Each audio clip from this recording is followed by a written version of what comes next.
तो guys we are back with another roast video. Ashley, look at me. और आज हम बात करेंगे बिग बॉस OTT 3 के टॉप 5 के बारे में। तो आप लोगों ने वो कहावत तो सुनी होगी कि अब पछताए हो क्या जब चिड़िया चुग गई खेत, क्या नहीं सुनी? तो अब सुन लो। बस फर्क इतना है इस कहावत में चिड़िया सना मकबूल निकली और खेतों में नेजी हक गया। कुछ लोग बोल रहे हैं अगर एल्विश आर्मी न होती तो नेजी जीत जाता। इससे मुझे पता चला जो माल बिग बॉस के अंदर फूका जा रहा था वही सेम माल बाहर भी सप्लाई हो रहा था। अबे भड़बो, अगर एल्विश आर्मी न होती तो कौन सा सलमान खान जीत जाता? जीतता तो नेजी ही ना, तो हगना भी अरमान ने सिखाया। तो भाई अब वो कर रखा वो कौन करेगा? अरमान भाई मैं फ्लश करके आया हूँ। मेरे भाई मुझे तेरे से दुश्मनी है। वो भी बेचारा जैसे तैसे अपनी 2 बीबियों की टट्टियां साफ करते करते सीखा था। अब ऐसे ट्रॉफी नहीं कमोड गिफ्ट करो कोई, इसको उसकी ज्यादा जरूरत है। और स्टेज पे लाइव परफॉर्मेंस करवाओ इसकी ताकि तसल्ली हो। बस हक के कहीं स्टेज ही ना फाड़ दे। काश ये अपना फोकस रैप लिखने से ज्यादा हगने में लगाता, क्योंकि कुछ लोगों को लगता है ये पिछवाड़े से ज्यादा मुंह से अच्छा हगता है। अब जरा तुम शक्ल देखो इसकी।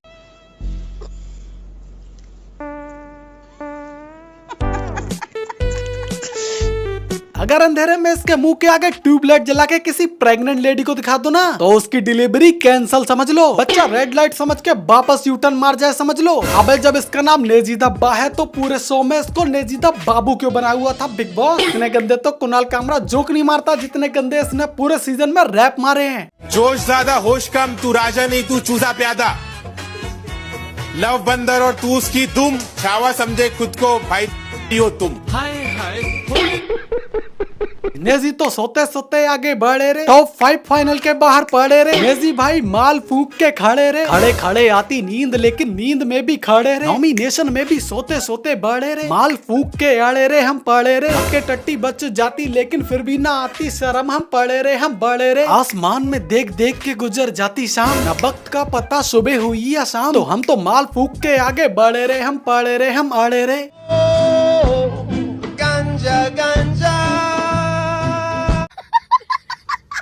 अब जरा सोचो जिसको हगना नहीं आता उसको बिग बॉस ने विनर बनाया हुआ है। इससे तो अच्छा मेरे कुत्ते टॉमी को विनर बना देते। वो बेस्ट एंड कमोड पे देसी स्टाइल में हक के फ्लश भी कर लेता है, वो इससे ज्यादा डिजर्विंग है। फिर भी ये टॉप 2 में था। इससे ज्यादा बेइज्जती बिग बॉस की आज तक नहीं हुई। ऐसा लग रहा था बिग बॉस की इज्जत लूट ली किसी ने, वो भी सूखे तेल से। समझ ही नहीं आ रहा था बिग बॉस का ग्रैंड फिनाले है या बिग बॉस की मैया। किसी की मजाल है जो खुश दिख जाए। ट्रॉफी से ज्यादा तो अनिल कपूर को कटारिया को बाइक देने में खुशी हो रही थी। उनको भी लगा साला चलो कम से कम फिनाले है तो कुछ तो ढंग का किया, लेकिन बंदा ट्रॉफी देते हुए पूरा कंफ्यूज था कि यार सच में कोई जीता है सना विनर बनी है चूतिया, यही समझ नहीं आ रहा था। अब ये मत पूछना बिग बॉस में नेजी को माल कौन दे रहा था। अबे ये अपना बुड्ढा गंजेड़ी रणवीर शौरी।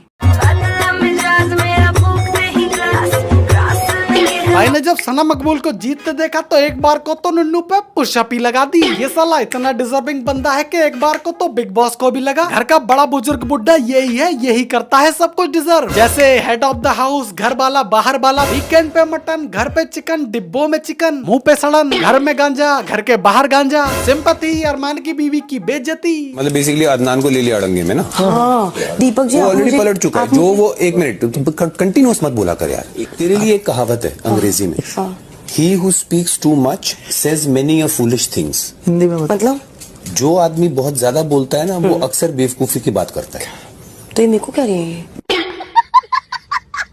सब कुछ तो यही डिजर्व करता है बस। वो तो अच्छा हुआ बिग बॉस का माथा नहीं ठनका, वरना अरमान की तीसरी शादी करवाता और बोलता शादी तो हो गई लेकिन स्वागत तो अपना बुड्ढा रणबीर शौरी डिजर्व करता है। दूसरों की बीवी के साथ कितना गलत हुआ उसमें से बड़ा इंटरेस्ट है। बाकी ये खुद दूसरों की बीवी की जी में कितना इंटरेस्ट ले रहा है उसका किसी को पता नहीं। पहले 2 हफ्तों के बीच में आपने एक चीज बोली थी कि लड़कियों का दिल बड़ा नहीं होना चाहिए, कुछ और बड़ा होना चाहिए। अगर दिल उतना ही बड़ा होना चाहिए जितनी बड़ी हो। यानी खुद करे तो रासलीला, दूसरा करे तो बुड्ढा रंगीला। ओए होए। Who do you think could have lifted that trophy? Naezy, अरमान, मी। ये साला तो बाहर भी नशे की हालत में आया है। इस deserving Ranveer Shorey the misogynist के मुंह से बड़ी तो पूरे सीजन में कटारिया की पंचलाइन थी।